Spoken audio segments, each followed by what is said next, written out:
जय हिंद दोस्तों।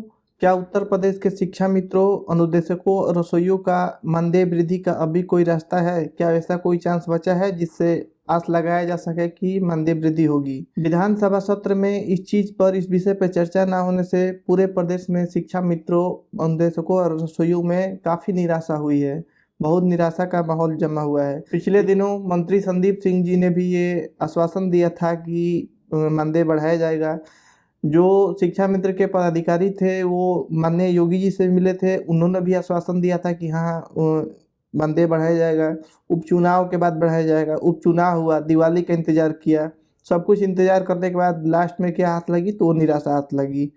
विधानसभा में विपक्ष के नेतागण के द्वारा पूछा गया क्वेश्चन कि क्या कोई ऐसी योजना है सरकार की जिससे शिक्षक भर्ती या शिक्षा मित्र मानदेय बढ़ाने की कोई योजना है? इस पर माननीय शिक्षा मंत्री जी ने क्या रिप्लाई किया ये कि फिलहाल में जो उत्तर प्रदेश में शिक्षक और छात्र का अनुपात है वो 22:1 है। शिक्षा मित्रों को शामिल कर लिया जाए तो 22:1 है, और ये मानक क्या होता है 30:1 होना चाहिए।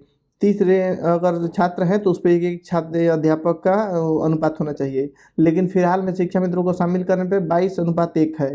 तो अभी फिलहाल में कोई ऐसी योजना नहीं है कि प्राइमरी शिक्षक भर्ती निकाला जाए।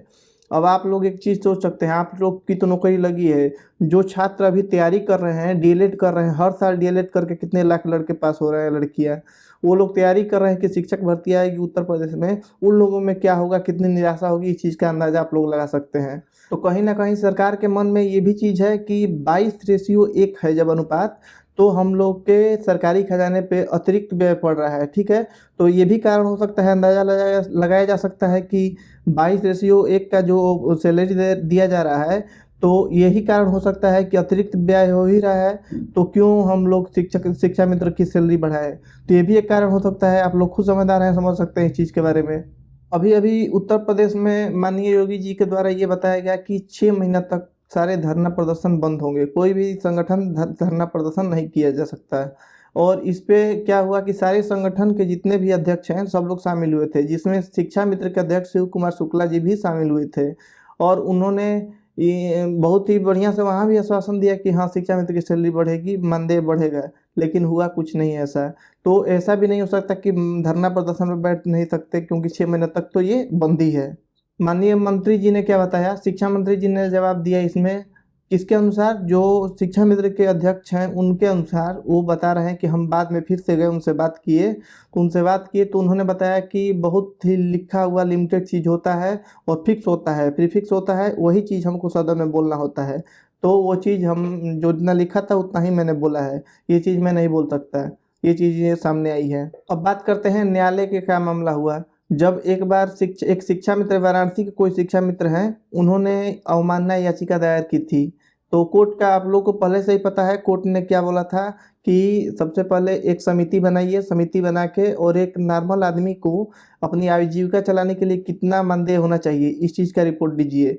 तो सरकार के अनुसार तो ये समिति बनी भी थी, समिति बनी और उन्होंने 5-6 महीना पहले ही अपना रिपोर्ट भी दे दिया था सरकार को, लेकिन उस रिपोर्ट में क्या था ये सार्वजनिक नहीं किया गया।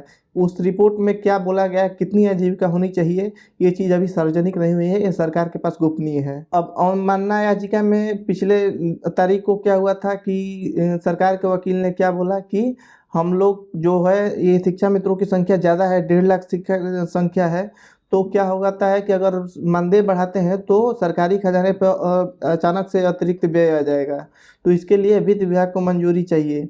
तो हम लोग फाइल क्या किए हैं कि वित्त विभाग को भेज दिए हैं, मंजूरी जैसे हो के आती है वहाँ से वो क्या था, यहाँ से घोषणा हो जाएगी।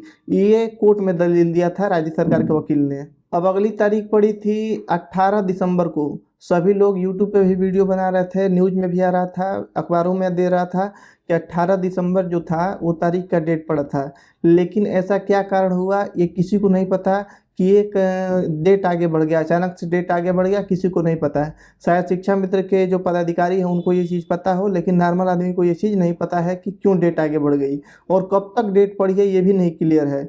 अभी जनवरी में शीतकालीन अवकाश शुरू हो जाएगा, तो अभी मान के चलिए 1 से 2 महीना बाद ही डेट आएगी। नॉर्मल मैं बता रहा हूँ, इस चीज़ की जानकारी हमको नहीं है कि डेट कब है कोर्ट में। अब मात्र एक ही वही रास्ता है कि अगर माननीय न्यायालय के द्वारा अगर ऐसा कोई आदेश दे दिया जाता है उस समिति के रिपोर्ट पर जब तारीख पड़ती है, तो हो सकता है कि आप लोग का वेतन बढ़ाने के लिए सरकार बाध्य हो जाए। एक चीज़ को ऑब्जर्व करने वाली चीज़ है, यहाँ पे बहुत सारे ऐसे शिक्षा मित्र हैं जिनकी नौकरी अभी बस 7 से 8 साल बची है, इतना ही नौकरी बची है।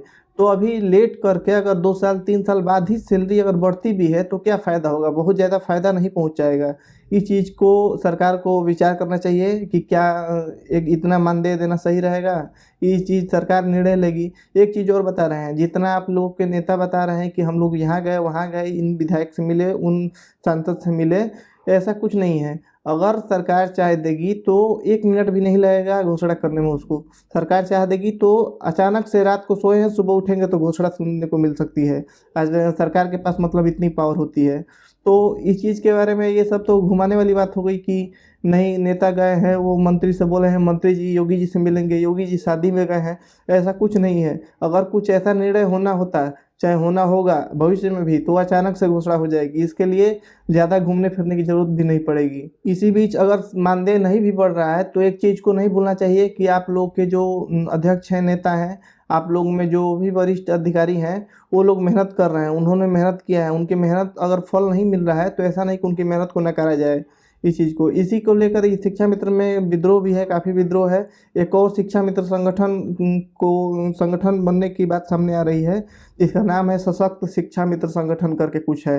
अब पता नहीं कितना सत्य है, लेकिन ये बात सामने आ रही है। इतना होने के बावजूद भी कुछ यूट्यूब चैनल ऐसे ऐसे वीडियो बना रहे हैं, थंबनेल बना रहे हैं कि शिक्षा मित्र की मानदेय 40,000 हो गई, 45,000 हो गई, परमानेंट हो गए, ऐसे करके वीडियो भी बना रहे हैं। लेकिन ये गलत है, ऐसा वीडियो नहीं बनाना चाहिए और आप लोगों को भी बचना चाहिए ऐसे फेक न्यूज़ों से। मेरा चैनल शिक्षा मित्र से संबंधित नहीं है, लेकिन पहले खबर आई थी अखबार में भी। 8 अक्टूबर को आपको याद होगा, संदीप सिंह जी से साथ मीटिंग भी याद होगा कि उन्होंने मीटिंग किया था, तो ऐसा हुआ था, लग गया था कि नहीं अब मानदेय बढ़ जाएगी। तो इसके ऊपर मैंने वीडियो बना दिया था, इस वजह से मैं आज ये वीडियो बना रहा हूँ। और ये मेरा शिक्षा मित्र के ऊपर अंतिम वीडियो है। अब जब तक कुछ अच्छा खबर नहीं आता, कुछ पॉजिटिव खबर नहीं आता, इससे पहले मैं कोई वीडियो नहीं बनाऊंगा। इस चीज़ को आप लोग ध्यान रखिएगा। सच में अगर देखा जाए तो शिक्षा मित्र के लिए दिल से बुरा लग रहा है, सभी शिक्षा मित्रों भाइयों के लिए। और दिल से बुरा लग रहा है कि इनका मानदेय अभी 10,000 रुपया है, बढ़ नहीं रहा है। और इतना मौके पे ले जा बार बार, ऐसा कई बार सीन आ चुका है जीवन में इनके कि मानदेय अब बढ़ेगा, लेकिन बढ़ा नहीं है। 8 साल से वही मानदेय है। तो इस चीज़ के लिए बहुत दिल से भी बुरा लगता है, लेकिन हम लोग क्या कर सकते हैं।